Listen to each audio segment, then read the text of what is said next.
Bismillahirrahmanirrahim. Assalamualaikum warahmatullahi wabarakatuh. Innal hamdalillah nahmaduhu wa nasta'inuhu wa nastaghfiruh wa na'udzu billahi min shururi anfusina wa min sayyiati a'malina. May yahdihillahu fala mudilla lahu wa may yudlil fala hadiyalah. Asyhadu an la ilaha illallah wahdahu la syarika lah wa asyhadu anna Muhammadan 'abduhu wa rasuluh alladzi la nabiyya ba'dah.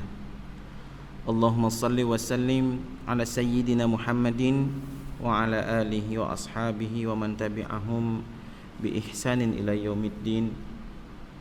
Qala Allah ta'ala fi kitabihil aziz, a'udzu billahi minasy syaithanir rajim. Ya ayyuhalladzina amanu taqullaha haqqa tuqatih wa la tamutunna illa wa antum muslimun. Ya ayyuhan nas taqu rabbakumul ladzi khalaqakum min nafsin wahidah wa khalaqa minha zawjaha wa batha minhuma rijalan katsiran wa nisaa'a wattaqullaha alladzi tasaaluna bihi wal arham innallaha kana 'alaikum raqiba. Ya ayyuhalladzina amanu taqullaha wa qulu qawlan sadida yuslih lakum a'malakum wa yaghfir lakum dhunubakum wa may yuti'illaha wa rasulahu faqad faza fawzan 'azima. Fa inna asdaqal hadithi kitabullah wa afdalul huda huda Muhammadin sallallahu alaihi wasallam. Ikhwan wa akhwati fillah rahimani wa rahimakumullah. Alhamdulillah kita dapat kembali berkumpul di majelis kajian rutin kita setiap Ahad pagi, yang mana berkumpulnya kita di sini adalah karunia dari Allah Subhanahu wa taala. Artinya Allah memberikan kenikmatan waktu kepada kita, kesempatan waktu kepada kita untuk mempelajari agama kita. Dan salah satu tanda Allah menginginkan kebaikan dari seorang hamba adalah hamba tersebut diberikan kemudahan oleh Allah Subhanahu wa taala untuk memahami agamanya. Dalam artian seorang hamba itu kemudian dipermudah oleh Allah Subhanahu wa taala untuk melangkahkan kakinya menuju majelis-majelis ilmu. Makanya para ulama selalu mengatakan, apabila rasa malas mendera kita, malas menuntut ilmu, malas membaca Al-Qur'an, sulit menghafal Al-Qur'an, maka yang harus kita lakukan adalah bertobat kepada Allah. Kita dipinta untuk beristighfar, meminta ampun kepada Allah Subhanahu wa taala. Karena bisa jadi hal-hal yang menghalangi kita dari kebaikan yang banyak yang sudah Allah sediakan untuk para hambanya untuk dilakukan, bisa jadi karena dosa-dosa yang telah kita kerjakan, yang kemudian kita luput dari mentaubatinya. Maka kemudian kita yang hadir di sini harus bersyukur dan memohon kepada Allah Subhanahu wa taala agar diberikan keberkahan sepanjang perjalanan kita dan keberadaan kita di majelis ini. Keberkahan bermakna ziyadatul khair, terus bertambah kebaikan dalam kehidupan kita. Salawat dan salam senantiasa kita sampaikan kepada Rasulullah sallallahu alaihi wasallam, Sayyidina Muhammad sallallahu alaihi wasallam. Kalau ditanya siapa yang akan paling perhatian kepada kita nanti di padang mahsyar, bukan abi kita, bukan ibu kita, yang dikatakan oleh Rasulullah sallallahu alaihi wasallam, ya, wanita yang diutamakan oleh Rasulullah sallallahu alaihi wasallam, ya, karena sifat penyayang mereka, sifat penyayang ibu kita, bukan mereka yang kemudian kelak di padang mahsyar, ya, sibuk ingin melindungi kita, sibuk ingin menyelamatkan kita. Tidak. Tapi Rasulullah sallallahu alaihi wasallam, yauma yafirul mar'u min akhihi wa ummihi wa abihi wa sahibatihi wa akhihi. Itu surah apa itu? Abasa ini ketukeran tuh. Ya, Abasa paginya ke Al-Ma'rij. Ya. Yafirul mar'u min akhi wa ummihi wa abi wa sahibatihi wa banihi likulli imri'in minhum yauma idzin sya'nu yughni. Kita semua nanti sibuk masing-masing di padang mahsyar nanti. Sibuk. Ya. Ibu kita, bapak kita sibuk sendiri.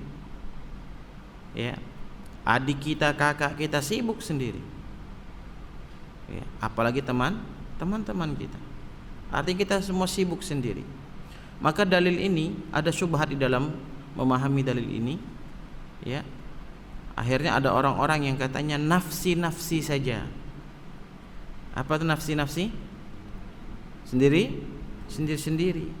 Dan ini hal yang dulu sempat ya, syubhat ini menyambar anak pribadi. Ketika dulu anak keluar dari pesantren, anak memang tidak mau berdakwah. Ya. Tidak mau berbicara seperti ini. Karena di benak anak yang penting aku sholat, yang penting aku puasa, ya. Ketika ada harta aku berzakat atau bersedekah, ya. Inilah syubhatnya, ya. Nafsi-nafsi. Ya, karena kita sibuk sendiri nanti di akhirat, ya. Sibuk sendiri.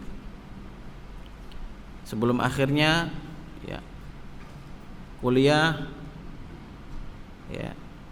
Di IAIN, UIN sekarang banyak sekali kemudian hal-hal yang menggetarkan hati, ya, mengucurkan keringat dari tubuh anak. Ini pemikiran-pemikiran menyimpang, ya, liberalisme, sekulerisme, pluralisme, merinding dulu. Jadi kalau antum hijrah karena dengar Ustadz Fulan,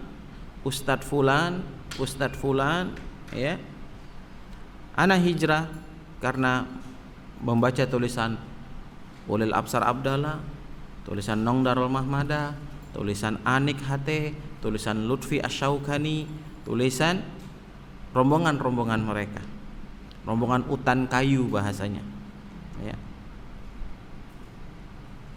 Ternyata agama ini, ya, bukan sekadar sholat, bukan sekadar puasa, bukan sekadar zakat, bukan sekadar berangkat haji. Sampailah ketemu, sebenarnya sudah ketemu. Kuntum khairu ummatin ukhrijat linnas ta'muruna bil ma'ruf wa tanhauna 'anil munkar. Artinya di sini kita memiliki kewajiban ain, ya, kewajiban untuk apa?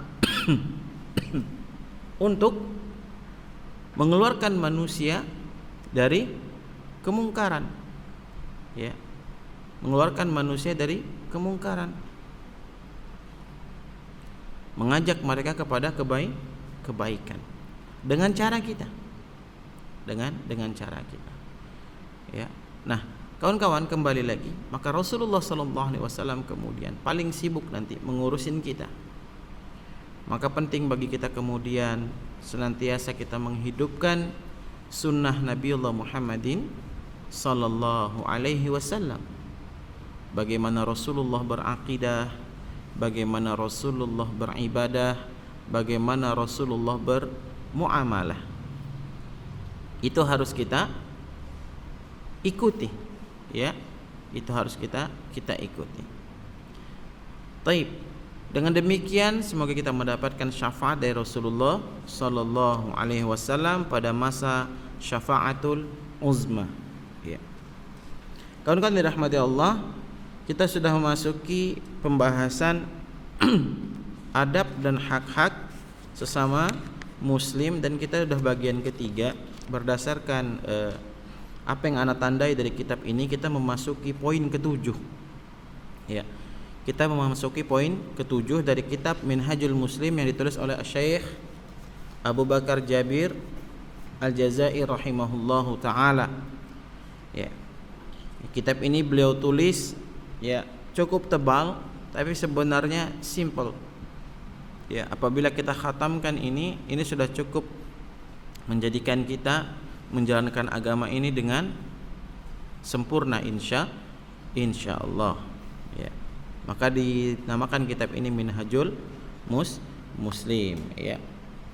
Minhaj atau manhaj itu adalah konsep, ya, konsep hidup, ya, seorang muslim.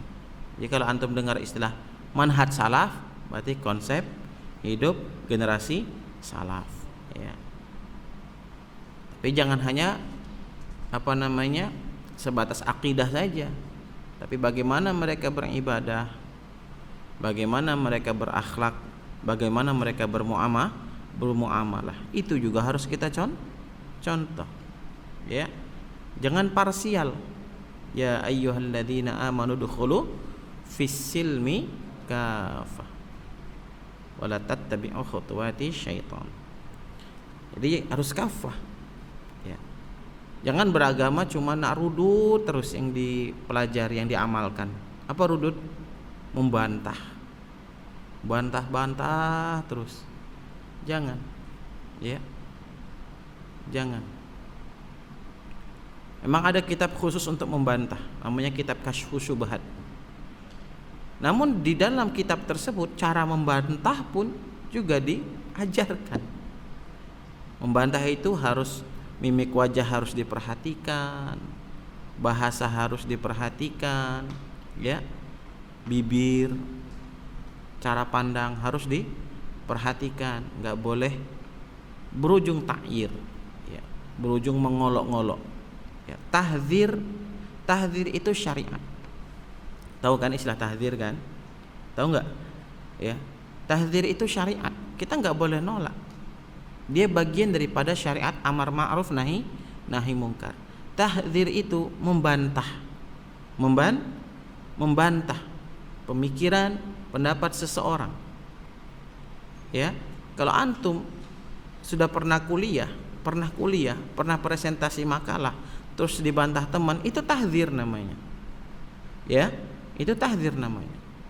Dan itu syariat, ada di semua jam'iyah. Ya. Misalnya Ustadz A mentazir Ustadz B, Ustadz B mentazir Ustadz C, Ustadz C mentazir Ustadz A. Nah, tuh segitiga, ya. Nah, kalau kita menjadi salah satu pengikut Ustadz A, B atau C, ketika kita melihat mereka saling mentahdzir, kita nggak boleh ikutan. Paham ya? Kita nggak boleh ikutan berpendapat, apalagi di sosial media. Yang muncul apa? Permusuhan. Ya. Kita lihat kawan-kawan. Imam Malik rahimahullahu taala mentahzir Imam Muhammad ibnu Ishaq. Imam Muhammad ibnu Ishaq ditahzir oleh Imam Malik dengan gelar Dajjal. Ngeri kan? Kalau kita bayangin Dajjal, Tapi uruf di sana Dajjal bermakna hanya pembohong saja. Ya, pembohong. Ya, pembohong yang kemudian, ya itulah uruf di sana Madinah saat itu. Ya.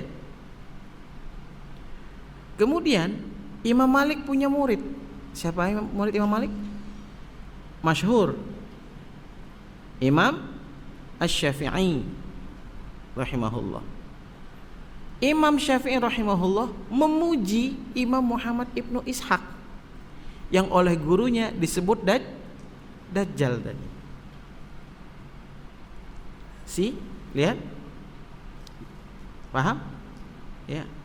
Nah, kenapa kemudian hubungan mereka tidak retak? Hati mereka tidak berpecah? Karena memang mereka hanya fokus pada membantah perkara yang harus dibantah, dan membantahnya dengan ilmiah. Dengan ilmiah. Dan mereka tidak bawa pengikut. Dan pengikut mereka tidak kurang ajar. Ibarat zaman ini pengikut Ustadz A bikin video, potongan video bantahan telak Ustadz A terhadap Ustadz B. Ustadz B mati kutu dengan jawaban Ustadz C. Wah, kita ngeklik, iya. memangnya lah ustadz ini, oh kita ngejek gitu loh, kita ikut ngejek gitu, ikut merendahkan, ikut merusak kehormatan seorang muslim, ya.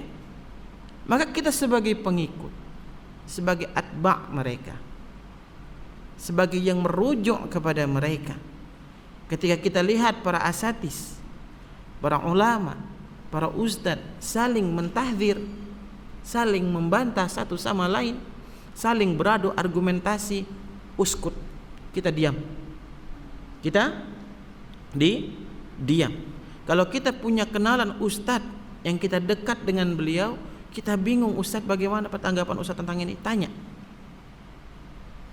Kalau ustadznya ternyata ngomporin antum, tinggalin ustadz macam itu, ya. Ikut menanamkan kebencian ke antum, terhadap diri antum kepada ustadz yang kemudian dia berbeda dengan ustadz tersebut. Paham gak nih?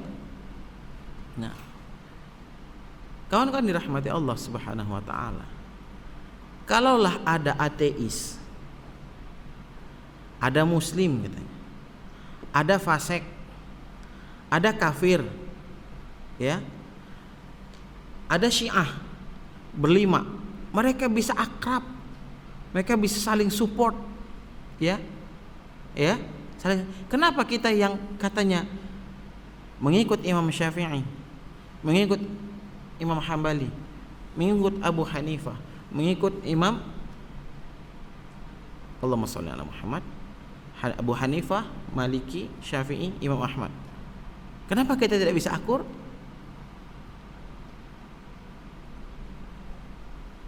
Kenapa kita kemudian saling membantah satu sama lain, nggak ada jedanya, ya, nggak ada jedanya.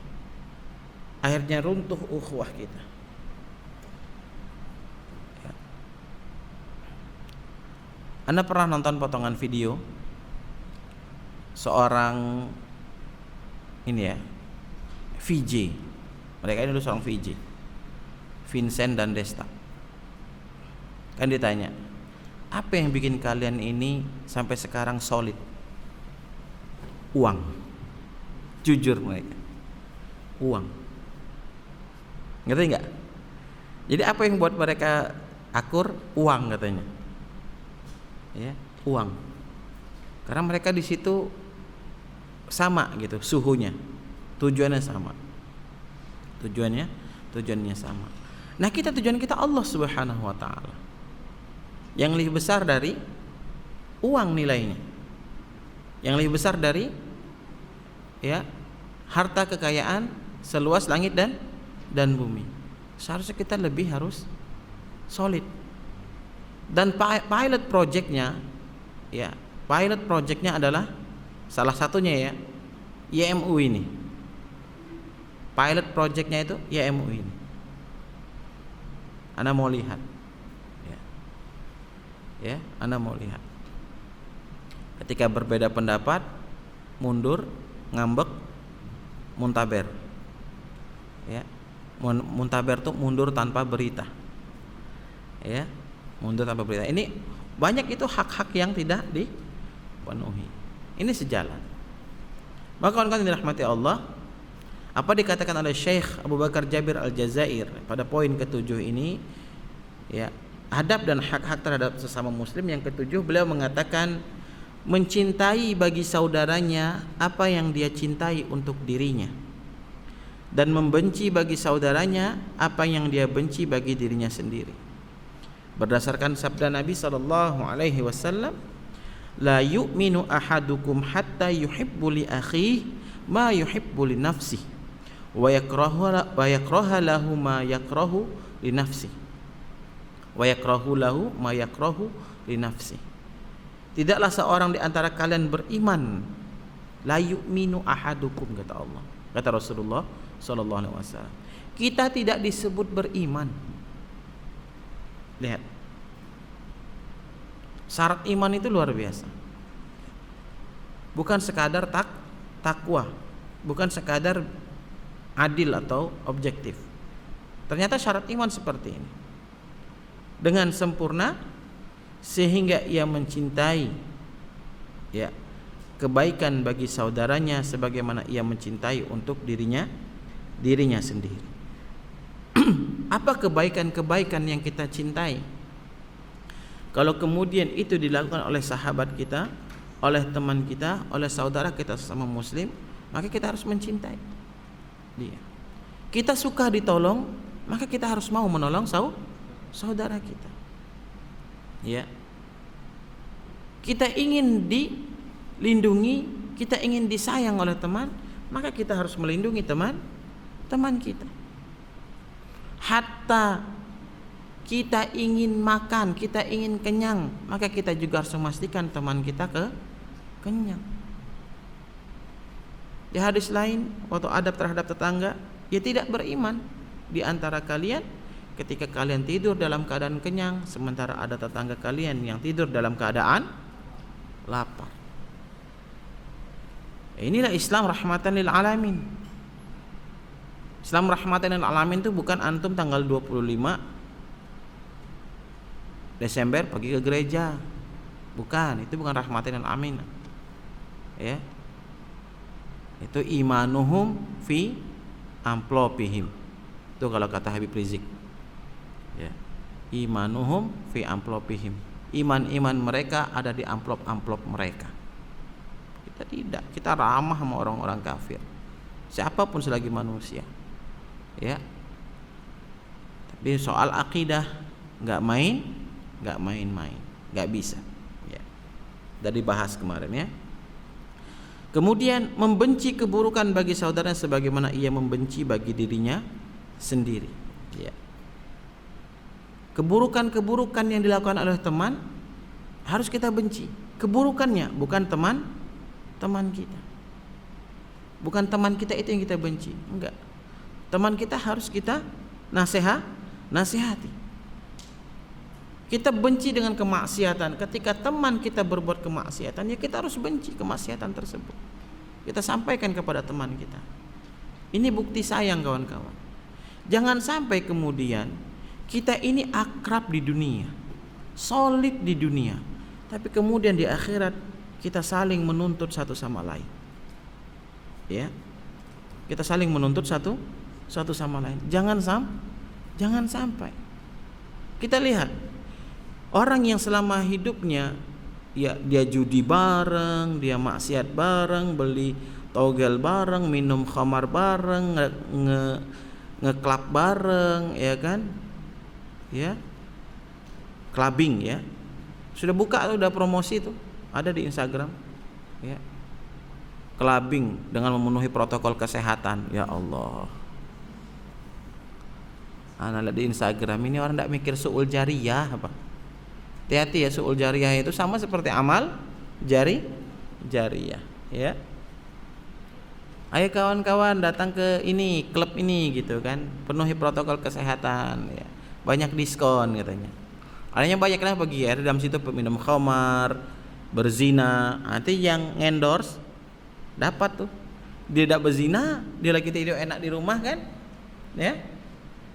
Dosa zina dia dapat. Orang minum khamar dia dapat. Ya. Apapun lah dia dapat. Ya, hati-hati. Jadi kalau teman berbuat keburukan itu kita nasihati. Kalau kita dinasihati teman, diterima. Jangan malah bilang sok suci kau nih. Nah, kalau kita punya teman udah kayak gitu, udahlah. Wahjurhum hajaron jamilah. Apa artinya? Menghindar dari mereka dengan menghindar yang cantik. Menghindar yang cantik bukan memusuhi. Maksudnya kita enggak mau ketularan di dia. Sibghatullah wa man ahsanu minallahi sibghah. Ya. Cukuplah celupan-celupan Allah. Ya, jangan sampai ada celupan-celupan lain selain celupan Allah. Karena sebaik-baik celupan adalah celupan Allah Subhanahu wa taala. Celupan di sini ya sentuhan seperti itu ya. Ya. Nah, kalau ada teman-teman yang berbuat maksiat, kita tegur. Nah, kawan-kawan, Imam Syafi'i rahimahullahu taala mengatakan dalam satu qaulnya bahwa kalau kita memiliki teman yang selalu mengingatkan kita kepada kebaikan, ya, untuk senantiasa beramal saleh. Ikat dia bersama kita. Diikat. Bukan antum beli tali tambang antum ikat dia. Ya.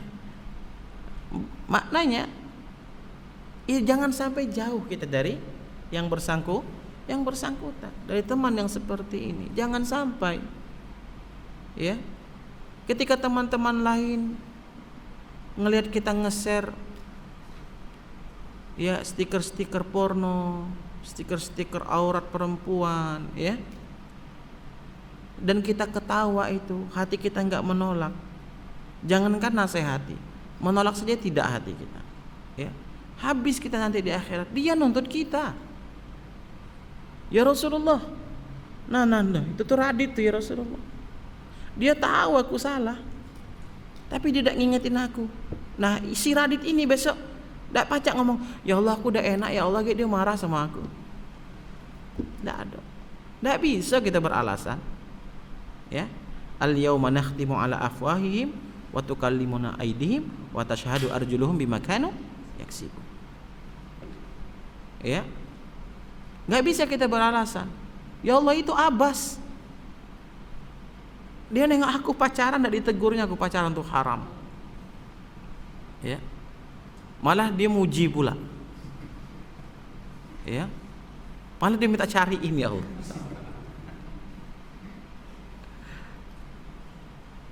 Ya,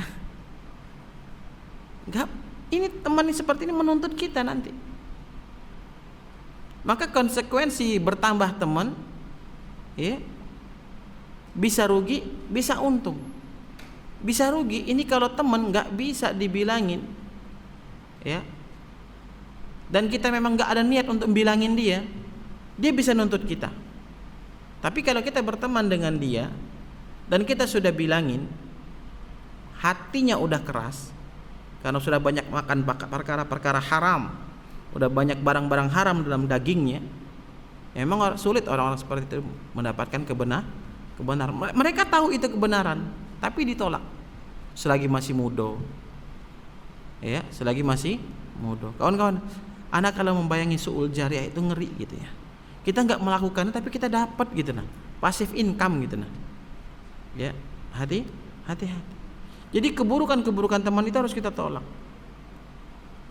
Kita nasihati dia, kita ingatkan dia.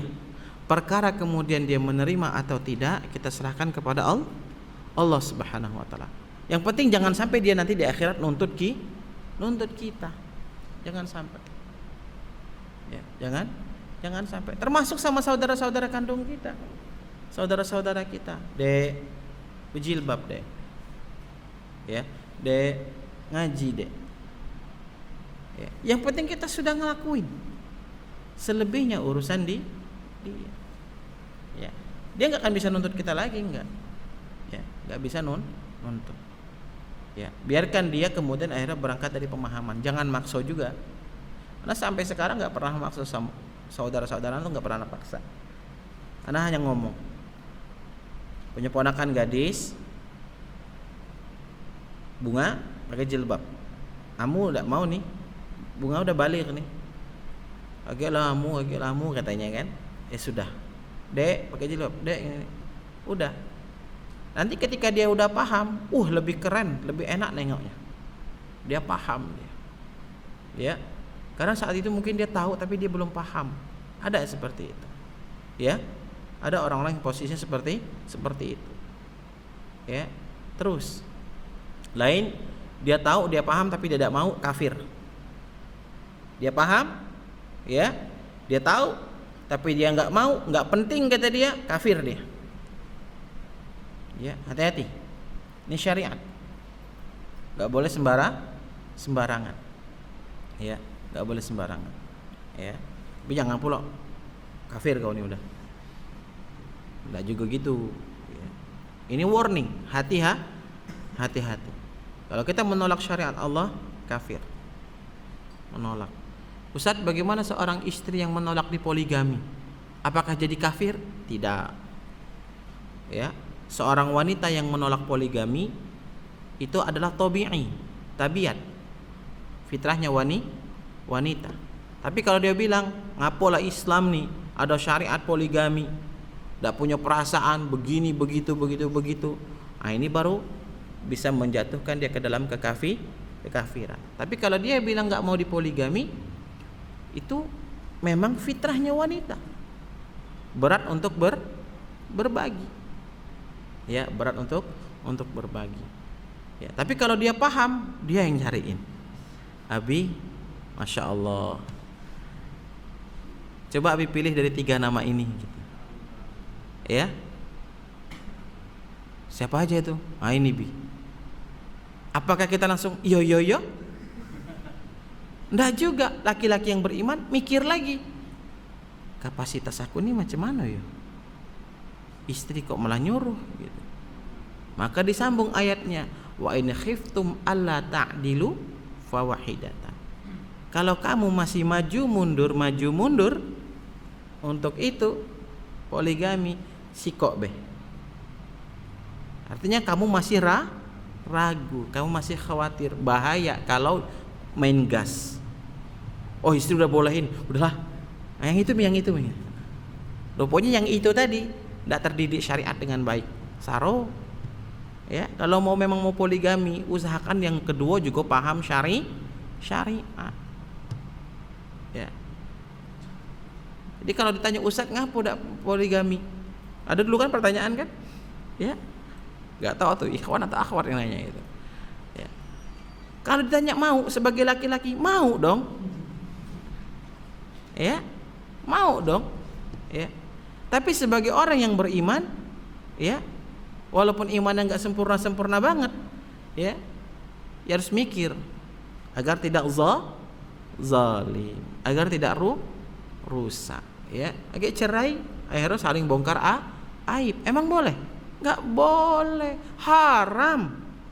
Ketika kita menikah masih dalam hubungan suami istri, kita haram membuka aib pasangan kita. Ketika bercerai, sudah bolehkah? Enggak boleh, karena kita diharamkan membongkar aib sesama paham? Jadi Ustaz, kalau kayak gitu macam mana mau cerai? Ngomongnya sama yang berkepentingan, ya, sama yang berkepentingan. Siapa? Hakim. Keluar, maka cukup. Bukan update status di Instagram, ya. Nah, itulah. Jadi nikah itu bukan sekadar pengen, kawan-kawan. Bukan sekadar pengen, tapi matangin ini dulu nih. Ya. Lebih baik, ya, terlambat menikah daripada gagal dalam pernikahan. Makanya ulama dulu banyak yang jomblo. Ustaz ke situ lagi. Ya memang macam mana? Ana capek ngadepin DWA itu. Ustaz, ana sudah hijrah. Ana udah ikut ngaji kajian antum, Ustaz. Ana mau cari istri. Kau kira ngaji setahun, 2 tahun, sebulan, 2 bulan langsung bisa kau jadi imam? Ya, ujiannya berat. Ya, Sanusi nggak semudah Instagram yang antum tonton. Pasangan-pasangan muda yang mereka tuh tonton yang cantik-cantik, yang bagus-bagus, karena apa? Nyari endorse. Nah, antum, ya, ana bilang unfollow dari sekarang akun-akun yang ngalai-ngalai kayak gitu. Ya, suap-suapan di rumah, di balik kamera baku hantam mereka. Ya, tayyib. Ya. Jadi istri itu muslim, mantan istri muslim, mantan suami muslim. Gak boleh kita bongkar aibnya. Keburukan-keburukan yang ada di dalam dirinya harus kita tutup rapat. Gak boleh. Ya. Keburukannya kita tolak. Kita gak boleh membenci manusianya. Nah, kemudian sabda Nabi yang lain, masalul mu'minina fi tawaddihim wa tarahumihim wa ta'atufihim kamathalil jasad idza ishtaka minhu udwun tada'a sairul jasadi bisahari wal humma. Perumpamaan seorang yang beriman dalam saling mencintai, saling menyayangi dan saling mengasihi antara mereka adalah laksana satu tubuh. Jika salah satu anggotanya menderita, maka seluruh tubuh akan merasakan demam dan sulit tidur. Ya. Dan ana ngerasain hari ini, malam tadi, ana hampir nge-WA pengurus. Kajian ini diliburkan, pagi ini diliburkan. Hampir. Kenapa? Tadi ana harus operasi. Ana sedang apa namanya? Kenapa nama? Sudah stadium 3. Yang mana harus diangkat. Ana enggak tahu itu. Jadi karena faktor stres tadi, asam lambung naik. Ya, muntah. Ya. Itu. Hampir seperti itulah seorang mukmin seharusnya. Enggak boleh kita itu apa ya? Menyakiti satu sama lain. Ya, membongkar aib saudaranya. Enggak senang gitu kan. Ya. Karena apa? Kalau nanti kita mati, ya, di hari penghakiman, itu semua amal-amal sholat kita, amal-amal puasa kita, amal-amal zakat kita itu akan diambil oleh mereka, oleh orang yang kita sakiti, oleh orang yang kita zalimi. Jadi inilah mukmin, seperti satu tubuh. Yang sakit mana, yang lain ikut sakit. Ya. Kepala ikut sakit, otak ikut sakit, stres misalnya ya, psikis ikut sakit, ya, tulang-tulang ikut sakit. Loh, yang sakit kan cuman itu. Logika kita kan seperti itu ya. Kok yang lain sakit? Nah inilah hadis Rasulullah SAW. Ya, masya Allah. Jadi Rasulullah itu memang berbicara itu dengan wahyu. Walaupun hadis itu berangkat dari wahyu. Benar ternyata. Ya, kita itu orang beriman itu seumpama jasad. Yang mana kalau tangan kita ke apa namanya? Ngiris bawang, kepotong tangan kiri kita, ya. Maka tangan kanan kita yang memasangkan plasternya. Apa ya? Plaster ya? Plaster itu bukan di tembok gitu. Perban. Plaster tuh yang untuk ngecat itu kan, perban, ya. Seperti ini, ya. Inilah orang yang beriman. Tapi kita lihat orang yang katanya beriman saat ini, saling buka aib itu udah biasa. Bahkan kita yang nggak ada kaitannya ikut nonton. Memang nih lah dati otak. Ikut komentar gitu. Astagfirullahalazim. Ya. Di Instagram itu kan ada namanya apa ya? Kayak apa sih namanya itu? Pokoknya kita nggak pernah muncul tapi muncul di kita gitu. Di bagian explorer ya. Apalah. Ya. Jadi ternyata di antara followers ana ada yang nge-like kayak gitu, ada yang komen kayak gitu. Muncullah di explorer ana itu kan apa sih namanya? Yang punya Instagram. Ya. Akhirnya terbacalah apa itu lambe turah. Kalau antum cek IG ana, lihat yang ana ikuti. Pemain bola, murid-murid ana waktu di At-Taufik, ya. Sama ini, apa namanya? Resep masak. Ya, pemain bola tahu lah kan? AS Roma. Ya. Apa namanya? Itu yang ana follow. Tapi kok bisa-bisanya muncul lambe turah di situ. Muncul Maimpo di situ. Muncul apa ini? Akhirnya ketahuan, harusnya yang tidak perlu kita tahu, kita akhirnya apa? Membaca komentar adalah jalan ninjaku. Membaca komentar, astagfirullah, komentar-komentar yang nggak ada kaitan kita. Ustaz ngikut, anak nggak ngefollow, cuma muncul, jadinya ngebaca. Tapi kan ana sampein ke antum. Ya. Untuk jangan, nggak ada urusan kita. Orang mau cerai ke, orang mau apa ke, kita nggak kenal. Lain kalau kita kenal. Kalaupun kita kenal, bukan kemudian kita nasihati di kolom komentar. Kita datangi dia, kita tarik tangan dia, kita bawa ke Chicken, kita bawa ke Cipreku gitu kan. Ya. Ajak makan dulu, kita nasihati. Jadi kalau nggak ada urusan sama kita, yang di sosial media itu bukan urusan kita, masalah-masalah artis dan lain sebagainya itu kawan-kawan, toko-toko, selebgram kah, ini kah, itu kah, nggak perlu. Ya, nggak perlu. Karena semua manusia memiliki level ujian masing-masing. Ya. Dan ketika level ujian itu diberikan, Allah tahu mereka mampu. La yukallifullahu nafsan illa usaha.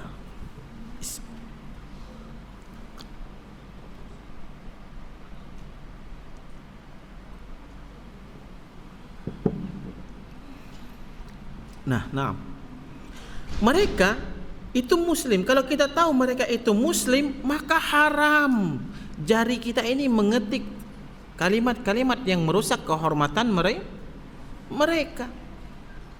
Haram. Ya. Cukuplah mereka yang berbuat dosa, jangan kita ikut mendapatkan dosa, ya, karena dosa mereka. Orang berzina, dia berdosa, lalu kemudian kita bully dosa zina tersebut, kita berdosa. Bahkan ancaman kita lebih berat dari hadis riwayat Imam At-Tirmidzi rahimahullah. Ya.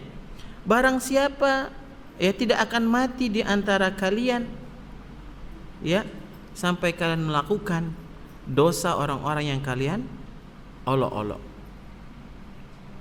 Kita mengolok-olok dosa teman kita yang berzina, dosa teman kita yang hobinya judi, minum khamar, belum mati kita sebelum melakukan dosa itu. Waliya'zubillah. Maka ditahan ini mulut, ditahan ini tulisan. Karena apa? Sekarang tulisan itu dihukumi dengan lisan.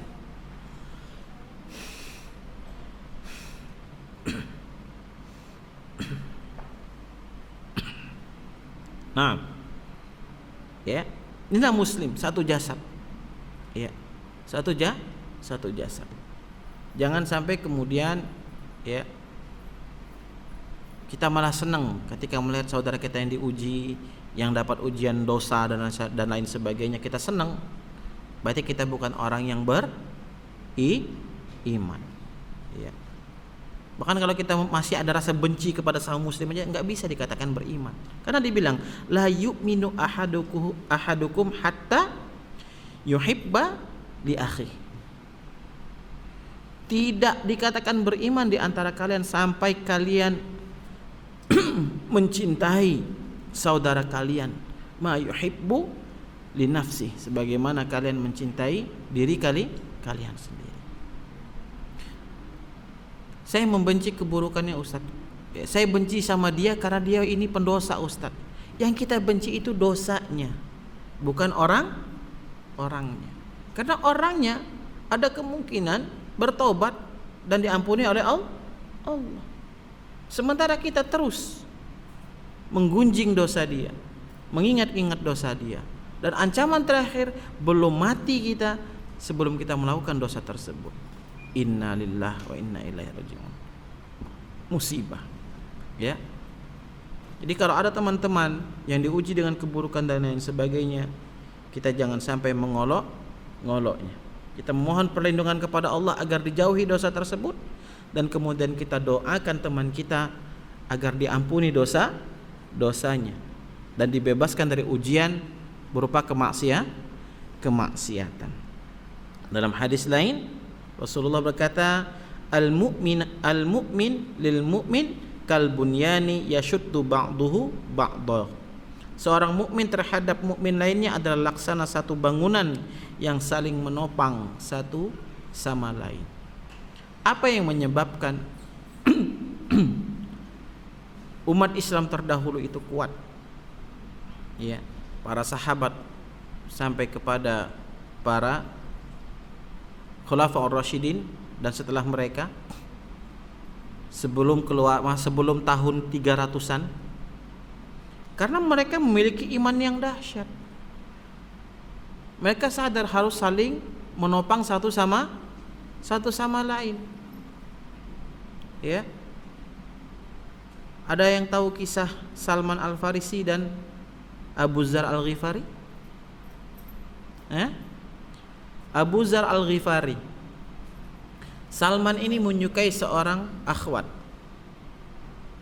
Akhirnya mengajak si Abu Dzar. Siapa? Abu Darda, salah. Abu Darda dan Salman Al-Farisi. Ya. Diajaklah Abu Darda oleh Salman Al-Farisi untuk menyampaikan niat ingin menikahi akhwat tersebut. Tapi ternyata ketika didatangin, si akhwat lebih memilih siapa? Abu Darda. Padahal yang naksir Salman. Tapi si akhwat suka sama Abu Darda. Apa yang dilakukan oleh Salman? Salah aku ngajak Abu Darda nih. Ngapalah ngajak dia? Serius? Ya. Kisah ini nih anak amalkan. Anak waktu mendatangi istri dulu, ya, waktu ingin menikahi beliau, anak bawa teman anak yang Masya Allah, beliau ganteng, ya, putih, jenggotnya Masya Allah, ya, hafiz juga, sekarang di Malaysia beliau, ya. Sengaja anak ngajak beliau, tapi anak curang, dia nggak ngajak masuk. Dia nggak mau masuk, dia di luar, ya, dia di luar. Kami berdua ini dikenal di kampus itu ikhwan yang sangar, the common enemy of akhwat. Itu kami di kampus itu, ya, di kampus itu kami itu julukannya musuh bersama para akhwat. Kami ketus sama akhwat. Ya, mungkin akhwat kalau ada yang WA langsung aja ke pertanyaan, pasti gitu. Ya, kami ketus. Ada akhwat ngangkat gitu, Aki 8 itu kardus. Akhi, tolong ana angkat ini, angkat dewe. Cuman sekardus, ana gituin. Ya. Mending ana gitu, ana masih ngomong tuh. Makanya wajar anak-anak nggak enak nyebut merek. Ya. Organisasi mahasiswa tertentu bilang akhwat-akhwat itu wanita lemah. Ya. Angkat, buktikan kalian kuat. Katanya mujahidah, ya. Anak kayak gitu sama akhwat. Gak ada manis-manisnya gitu. Gak ada manis-manisnya. Jadi kami datang, anak datang, ya. Udah. Nah, si Salman akhirnya apa? Mengalah. Ya sudahlah, qadarullah, ya. Gak ada bilang aku ditikung, gak ada. Salman update status sakitnya ditikung, nggak ada, ya. Karena apa? Mereka menyadari menikah itu ibadah, ya, ibadah. Cinta itu akan tumbuh, ya, dengan berjalannya waktu. Kalau yang datang itu jelas laki-laki yang baik agamanya, kita lihat soleh, ya, ACC langsung. Kalau nggak mau ACC langsung, ya minta waktu 3 hari. Minta kekuatan dari Allah. Jangan sampai nikahnya faktor ngebet, faktor usia sudah di penghujung, ya. Jangan, bahaya, ya, bahaya nanti, bahaya, wallahi bahaya. Udah banyak kasus yang ana tangani, ya. Memang udah siap nih, mental, psikis, ya. Ya kalau di KPN lah, udah dapat lah materinya itu, dapat semua. Harus seperti itu.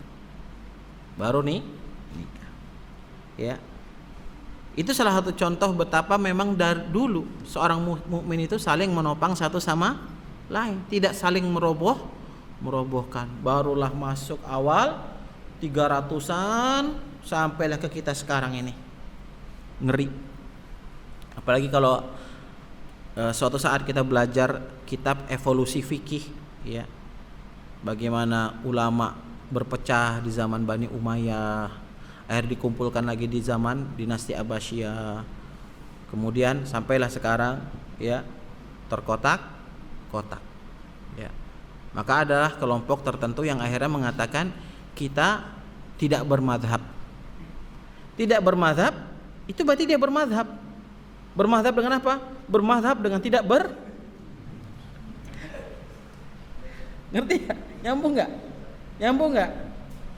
Hah? Ketika kita mengatakan antum mazhab Syafi'i, ya akhi, jangan antum bermazhab Syafi'i. Itu namanya ta'assub. Ente tak dari mana bermazhab itu ta'assub? Bedain ya. Bermazhab kita berarti taklid kepada salah satu imam. Taklid apa artinya? Mengikuti. Kita awam. Ana bermadzhab Hambali. Maka kalau kawan-kawan lihat ana dulu salat misal 2 rakaat, ana enggak tawaruk, ana iftirash. Wah, ustadznya Wahabi. Ngaco antum. Itu dalam madzhab Hambali seperti itu. Salat yang 2 rakaat duduknya tetap iftirashi sebagaimana salat, ya, yang 3 rakaat dan 4 rakaat ketika tahiyat awal lah, seperti itu. Ya, Syafi'i tawarruk enggak masalah. Nah, sekarang kan masalahnya apa? Kayak duduk iftirashi di salah satu masjid. Ustaz Malik dosa diundang lagi Wahabi. Ana fikih, ana Hambali. Mazhab Hambali. Ana taklid ke sana. Taklid kepada Imam Ahmad bin Hanbal. Tapi ana tidak ta'assub. Ta'assub bagaimana? Ana menjelekkan Imam Syafi'i. Ana menolak Imam Malik. Ana menyalah-nyalahkan antum. Enggak sampai kalau sudah semua itu ada dalil. Ya. Basuhan wudu sekali, 2 kali, 3 kali sama-sama sah. Yang 1 kali dari Ali, aku melihat Rasulullah membasuh 1 kali setiap bagian wudu. Hadis dari Abdurrahman bin Auf, aku melihat Rasulullah membasuh 2 kali di setiap bagian wudu. Kemudian hadis lain disunahkan 3 kali. Kalau ada yang lihat 2 kali, kok baru 2 kali dak sah soal wudunya orang nih. Ngaco antum. Ya. Karena ada dalil. Maka ada istilah fikih dalil. Maka kita perlu belajar supaya lapang. Kalau sudah bicara fikih kawan-kawan, ini dadanya dilapangin. Dadanya dibesarkan. Ya, berlapang dada. Ya. Gak kunut Wahabi, ya misalnya. Karena Imam Ahmad. Cuman bedanya mereka itu malu-malu ngaku bermadhab. Kelompok ini nih. Padahal mereka itu bermadhab sebenarnya. Ya, mereka tidak mengatakan tidak bermadhab karena memang ya secara memang ikut Imam Ahmad bin Hanbal. Cuman itulah biar nampak beda ya. Kita itu harus jadi generasi ghuraba. Ya. Bukan generasi sok beda. Apa nih? Misalnya itu tampil beda. Yang penting aku tampil beda. Tidak boleh begitu. Tidak boleh. Ya, nggak boleh. Ghuraba itu ketika yang lain maksiat kita taat. Itu ghuraba, bukan dari penampilan. Ya, bukan dari penampilan. Nah. Jadi kita boleh taklid pada salah satu 4 imam mazhab. Ya, Syafi'i, Imam Ahmad bin Hanbal. Ana jujur sampaikan ana Hambali. Maka kalau antum ingin belajar fikih Hambali, duduk, ayo belajar. Ya, belajar sama-sama. Ana enggak bisa berijtihad. Makanya ana ngikut taklid. Yang enggak boleh itu taklid buta. Yang enggak boleh itu ta'assub. asobiyah, ya. Ta'assub mazhab itu yang nggak boleh. Tapi taklid boleh. Awas dicatat. Taklid boleh. Yang nggak boleh taklid buta. Ya. Taklid itu nggak buruk, baik. Ya. Apalagi taklidnya kepada salah satu dari 4 imamu arba'ah. Ya. Sebenarnya mazhab itu ada banyak, kawan-kawan.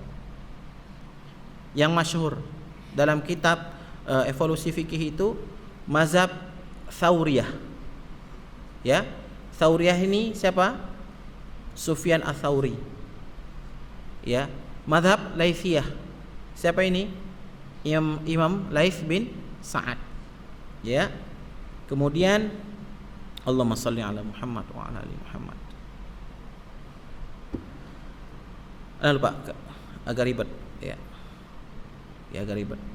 Hebatnya, kenapa mazhab Syafi'i kemudian akhirnya besar? Caranya bagus. Ketika saat itu di Damaskus, ya, qadhinya bermazhab Syafi'i, qadhinya bermazhab hakim, ya. Kemudian beliau bikin sayembara. Barang siapa yang bisa menghafal 3 kitab, ya, Imam Syafi'i, maka dia akan mendapatkan hadiah dari negara. Akhirnya pada saat itu masyarakat berlomba-lomba menghafal kitab-kitab Imam Syafi'i. Maka lenyaplah mazhab Tsauriyah, lenyaplah mazhab Laitsiyah dan mazhab-mazhab sebelum Imam Syafi'i sebelumnya. Hebat nggak caranya? Hebat. Nggak bikin pengumuman ketika beliau jadi qadhi, mazhab selain mazhab Syafi'i sesat. Oh, nggak ada. Tapi apa? Caranya edukasi. Ya, cara edukasi. Maka mazhab Syafi'i kemudian besar. Di mana? Damaskus di mana? Suriah. Siapa ulamanya? Rahimahullah. Syekh Muhammad Ramadan Al-Buti rahimahullah. Yang mati wafat di sini. Bisa ada bom di sini tuh. Jahatnya Khawarij. Ya. Karena apa? Beliau dianggap ulama penguasa. Kalau di negeri kita dianggap ulama cebong. Ya. Durhakonya orang-orang saat ini. Ya. Beliau saat itu meminta para umat Islam saat itu bersabar. Jangan dulu memberontak kepada siapa? Bashar Asad. Agar apa? Agar nanti, ya, karena bentar lagi periodenya habis. Tapi kemudian pemuda-pemuda yang hijrahnya karena ghirah belaka, karena hawa nafsu, bukan karena ilmu. Takbir, Allahu Akbar. Ya, takbirnya memang mulutnya ngomong Allahu Akbar, tapi sebenarnya kolbunya sedang membesarkan egonya. Ya, ya, sekarang Suriah apa jadinya? Kenapa? Para pemudanya yang di sana itu semangat jihadnya itu tidak dilandasi ilmu, hanya semangat tok. Jadi beragama ini bukan sekadar mengandalkan ghirah, tapi juga ilmu, dan ada marhalahnya. Demi apa? Menjaga nyawa, ya, sesama muslim. Baik, mungkin hanya itu yang bisa disampaikan pada hari ini. Kita berdoa semoga Allah Subhanahu wa taala melindungi negeri kita dari segala bentuk keburukan. Kita berdoa kepada Allah Subhanahu wa taala semoga Allah segera mengangkat virus ini, terlepas ada konspirasi di belakangnya dan lain sebagainya. Yang jelas virus ininya nyata, ya. Kita berdoa kepada Allah agar Allah angkat ini semua, fitnah besar ini, dan tentunya kita minta kepada Allah agar kita diistiqomahkan. Kita minta kepada Allah agar seluruh negeri-negeri kaum muslimin yang terjajah dimerdekakan oleh Allah Subhanahu wa taala. Wallahu taala alam bisawab. Wallahul muwaffiq ila aqwamit thoriq. Assalamualaikum warahmatullahi wabarakatuh.